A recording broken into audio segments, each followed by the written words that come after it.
우리가 계속해서 이제 남유다의 왕들을 살펴보고 있는데요. 우리 지난주에 악녀 아달랴라는 여왕을 살펴봤습니다.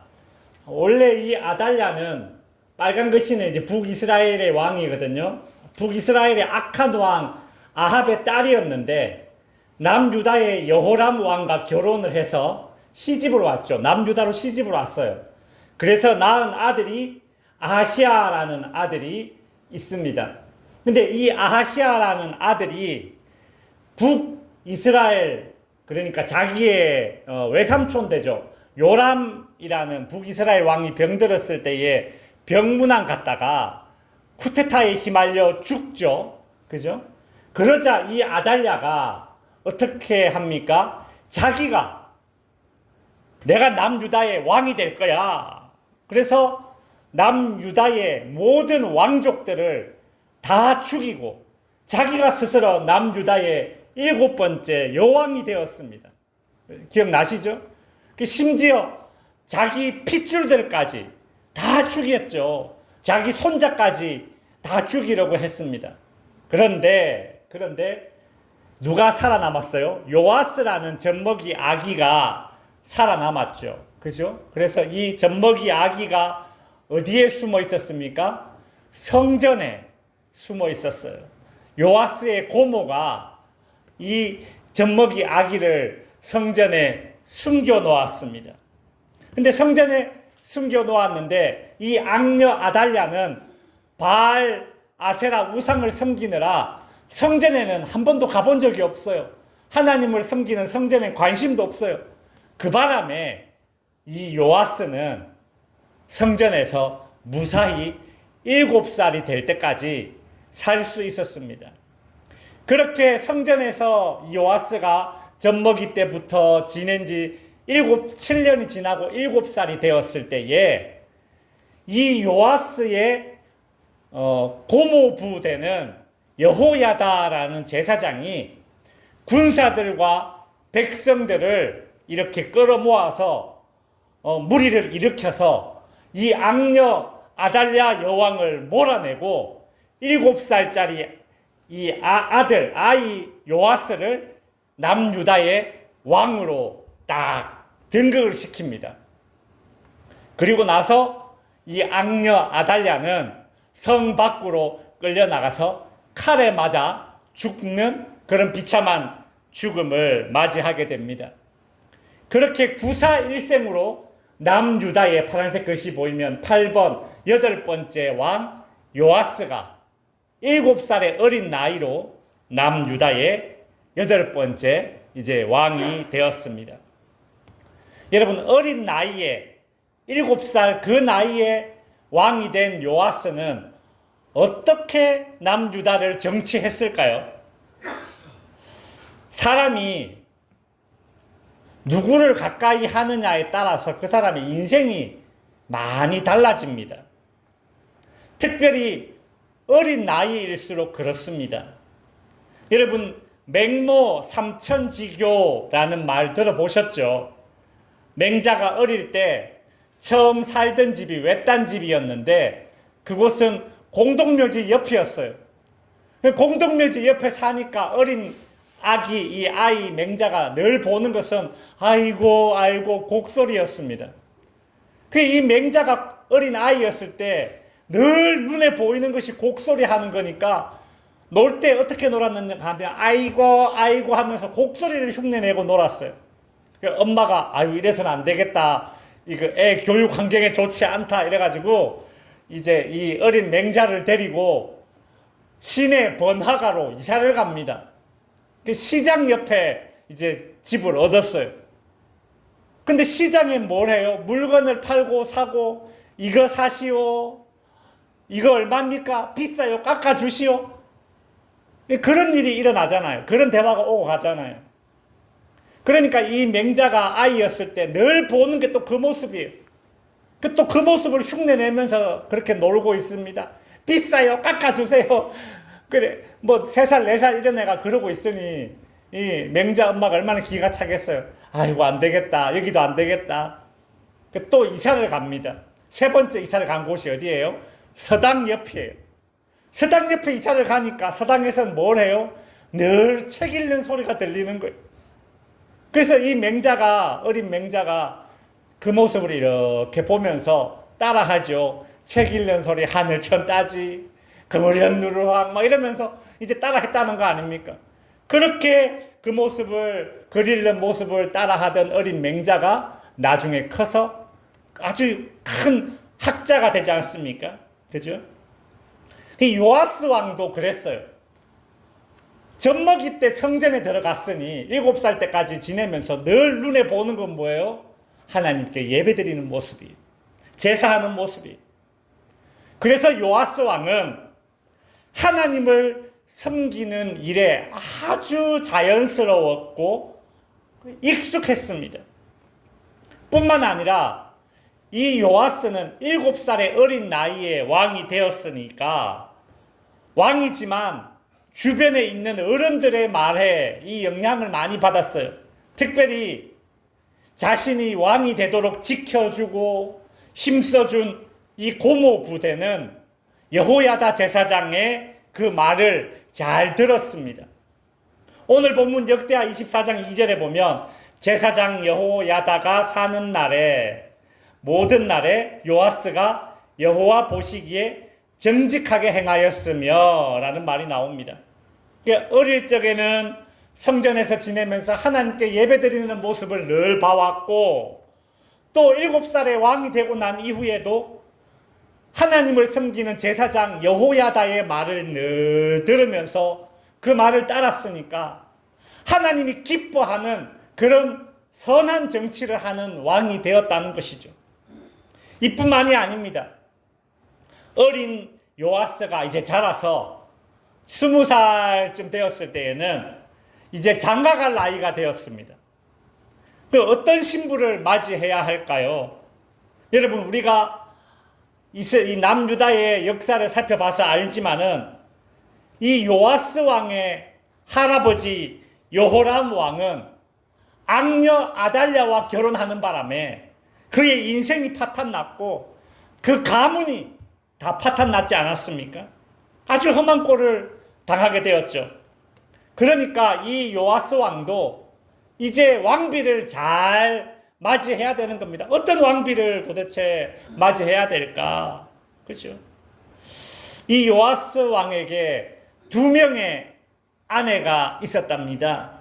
근데 이 2명의 아내는 오늘 본문 3절에 보면 여호야다가 그를, 여기서 그는 제사장이죠, 그를 2명의 아내에게 장가들게 하였더니 자녀를 낳았더라, 이렇게 얘기하고 있어요. 이 다행스럽게도 이 요아스 왕은 여호야다 제사장이 추천해주는, 선을 이렇게 연결해준 그 여인과, 신앙 좋은 여인과 결혼해서 그렇게 아내를 맞이하였기 때문에 계속해서 하나님이 기뻐하시는 그런 정치를 할 수 있었던 것입니다. 이 요아스가 왕이 된 지 이제 20년이 지나고 그가 30살쯤 되었을 때에 이 요아스 왕은 자신이 어릴 때 지내던 성전을 떠올려 봤어요. 그리고 하나님께 제사 드리는 그 성전이 너무 낡았다, 그런 생각이 들었습니다. 저 성전을 좀 고치고 싶은데, 예전에 우리 조상 솔로몬이 성전 지었을 때처럼 그렇게 좀 깨끗하게 하고 싶은데 내가 성전을 보수해야 되겠다, 이 마음이 들었습니다. 그래서 성전에서 일하는 이 레위인들을 다 불러 모아놓고 이 낡은 성전을 보수해라, 그렇게 명령을 내렸어요. 근데 레위인들이 이 성전 리모델링을 하는데 이 속도가 너무 느려요. 뭐가 문제지? 왜 리모델링이 이렇게 진행이 되지 않는 거야? 그렇게 물었어요. 그러자 레위인들이 말하기를, 문제가 뭡니까? 돈이 문제입니다. 돈이 많이 없습니다. 이전에 악녀 아달랴가, 이 여왕이 우상을 섬긴다고 하면서 하나님께 바쳐진 이 모든 예물들 싹 다 가져가가지고 이 성전에는 돈이 없습니다. 그 얘기를 들은 요아스 왕은 헌금함을 크게 하나 만듭니다. 우리 보통 헌금함은 교회 안에 있잖아요. 그죠? 우리도 저기 뒤에 있잖아요. 근데 이 요아스 왕은 헌금함을 새로 하나 만들더니 이 헌금함을 교회에 두는 것이 아니라 교회 밖에 떡 둡니다. 성전 밖에 헌금함을 둬요. 우리로 치면 헌금함을 사람들 많이 지나다니는 저 마을 회관에 헌금함을 떡 놔둔 겁니다. 그리고 이 요아스 왕이 이렇게 광고를 합니다. 성전을 새로 지을 것이야. 여러분들 가운데 헌금을 하시오. 그러면 그 돈으로 성전을 짓겠소. 그 이야기를 들은 하나님을 섬기는 믿음이 있는 그런 사람들은 기뻐하면서 자원해서 그 헌금함에 헌금을 했어요. 그래서 그 돈을 모아서 기술자도 사고 인부도 사고 그 다음에 뭐 이런 그런 물건들도 다 구입해서 성전을 새로 짓고 그리고 또 돈이 남아서 성전 안에서 사용하는 뭐 황금 촛대 이런 것들 다 새로 만들었다. 오늘 이제 본문이 그렇게 이야기하고 있지 않습니까? 이 요아스 왕은 하나님의 성전을 새로 짓고자 하는 그런 성전을 사모하는 마음, 그런 마음이 참 탁월했던 그런 왕이었습니다. 여러분, 이처럼 요아스 왕이 하나님이 기뻐하시는 선한 정치를 할 수 있었던 그 까닭은 여호야다, 자기 고모부 되는 여호야다 제사장을 가까이 하고 그 제사장에게 선한 영향력을 받았기 때문입니다. 그래서요, 하나님이 남유다를 사랑하시고 그리고 이 요아스 왕이 계속해서 선한 정치를 할 수 있도록 하기 위해서 이 여호야다 제사장의 생명을 아주 길게 그렇게 허락해 주셨어요. 오늘 본문 15절에 보면 이런 말이 나와요. 여호야다가 나이가 많고 늙어서 죽으니 죽을 때에 몇 세라? 130세라. 130세. 이 시대에 이 여호야다 제사장이 다른 사람들보다 엄청 장수한 겁니다. 왜 이렇게 제사장이 오래 살았을까?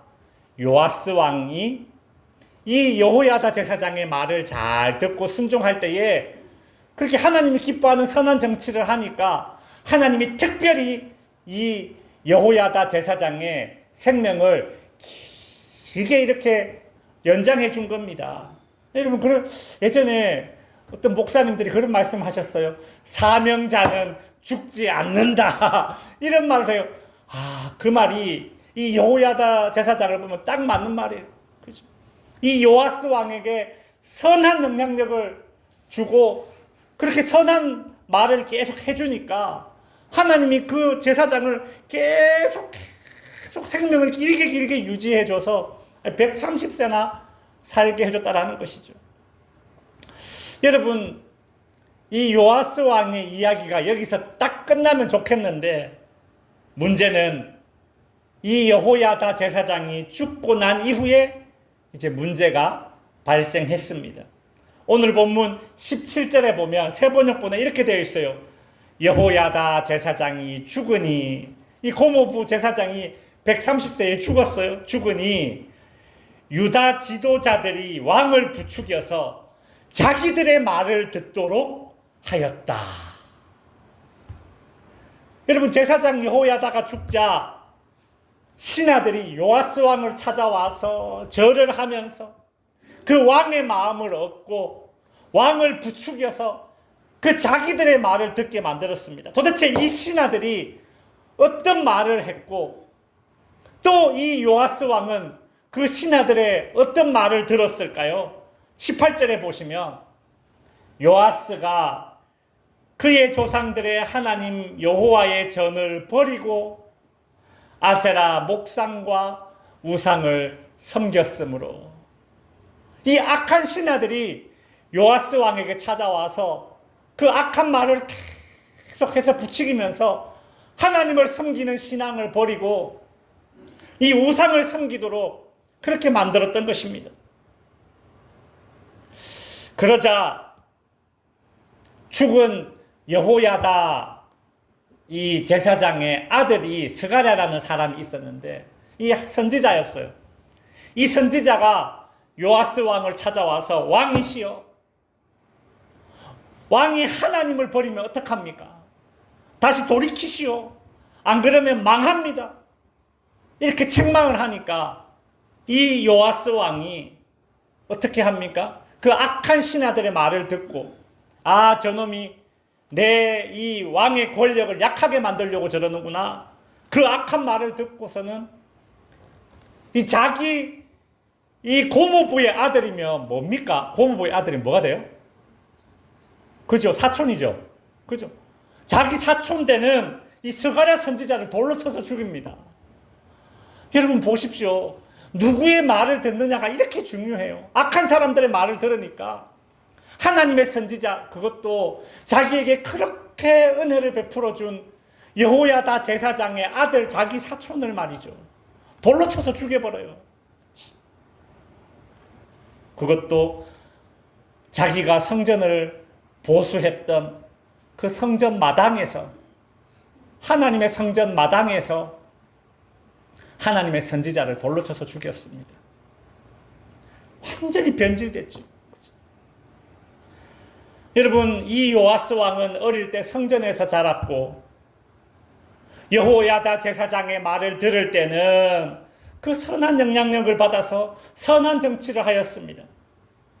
그러나 여호야다 제사장이 죽자 악한 사람들, 악한 신하들의 말을 듣고 악한 정치를 하였고 그 선지자를 돌로 쳐서 죽였습니다. 여러분, 결국 이 요아스 왕은 전쟁터에 나가서 부상을 입었어요. 그래서 죽을 지경이 되자 적군들이 이렇게 보니, 아이고 이놈은 가만히 놔둬도 이 왕은 죽겠네. 그래서 포로를 끌고 가려다가 이 요아스 왕이 죽을 것 같아서 그냥 길바닥에 버리고 가요. 그 신하들이 그 모습을 보고 와서는 어떻게 했을까요? 아이고 우리 왕이 다쳤네? 고쳐졌을까요? 아니요. 기회는 이때다. 죽여버립니다. 신하들의 손에 의해서 결국은 목숨을 잃게 됩니다. 이제 말씀을 마칩니다. 우리는 오늘 남유다의 8번째 왕 요아스의 인생을 살펴보았습니다. 여러분, 요아스의 인생을 한마디로 표현하자면 이겁니다. 사자성어로 부화뇌동입니다. 부화뇌동. 이게 무슨 뜻이냐 하면 자신의 뚜렷한 주관 없이 남의 의견에 휩쓸려 그렇게 막 사람이 딱 한마디로 팔랑귀라는 거예요. 팔랑귀. 여러분, 맹자가 어릴 때 묘지 근처에 곡소리 흉내를 내고 시장 근처에서는 물건 파는 상인 흉내를 내고 서당 근처에서는 책 읽는 흉내를 내듯이 사람은 누구를 가까이 해서 어떤 말을 듣느냐, 이것이 아주 중요합니다. 어떤 말을 계속 들으면 심지가 좀 굳은 사람이라 하더라도 이상하게 그쪽으로 기울게 되어져 있어요. 바울은 로마서 12장에서 너희는 이 세대를 본받지 말고 오직 마음을 새롭게 함으로 변화를 받아 하나님의 선하시고 기뻐하시고 온전하신 뜻이 무엇인지 분별하도록 하라, 그리 말했습니다. 여러분, 뭔가를 분별하는 일이 참 쉬운 일이 아닌데, 근데 그 옆에서 계속 잘못된 얘기, 부정적인 얘기, 불평하는 얘기, 악한 이야기, 이런 것들로 자꾸 그런 말 들으면서 그렇게 바람이 잡히면 여러분 대부분 넘어가게 되고 결국은 잘못된 걸 선택하게 되어 있죠. 이 요아스처럼 말입니다. 여러분, 우리는 이 악한 시대를 본받지 않고 저와 여러분의 신앙이 세상의 나쁜 얘기와 소리들에 의해 부화내동하지 않아야겠습니다. 그러기 위해서는요, 여러분, 하나님의 말씀을 즐겨 들으십시오. 우리가 하나님의 말씀을 우리 귀에 즐겨 듣지 않는데 어디서 선한 영향력을 받겠습니까? 어디서 선한 영향력을 받겠어요? 우리는 하나님의 말씀을 즐겨 내 귀에 들리게 하고 더불어서 선하고 긍정적인 말을 하는 사람을 가까이 하십시오. 그래서 우리의 믿음이 부하내동하지 않고 반석 위에 세워진 견고한 신앙이 될 수 있기를 주님의 이름으로 축원드립니다. 기도하겠습니다.